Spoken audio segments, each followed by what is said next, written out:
ازيكم حبايبي عاملين ايه؟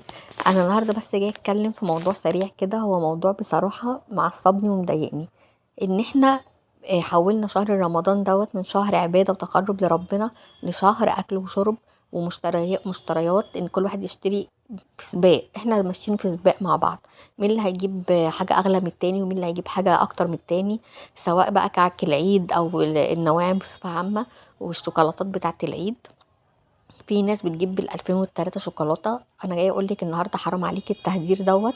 قبل ما تفكري تملي بطنك بحاجات ملهاش أي 30 لازمة وفي الآخر هي مضرة أصلا للجسم، حاولي تغذي قلبك وعقلك بذكر الله والتقرب إلى الله، وصلوا وتصدقوا كتير، واعملوا أعمال خير. مش إن احنا نفكر إن احنا نملى بطننا، كله منصب على الأكل والشرب. كل حاجة، سواء بقى انت رايحه تشتري حاجه العيد، الشوكولاته، ال- النواعم، ايه يا جماعه؟ إيه لحوم وفراخ وشغالين، والناس اصلا مضغوطه لوحدها، ومشاكل اسريه كتير بتحصل بسبب الحاجات الهايفه دي.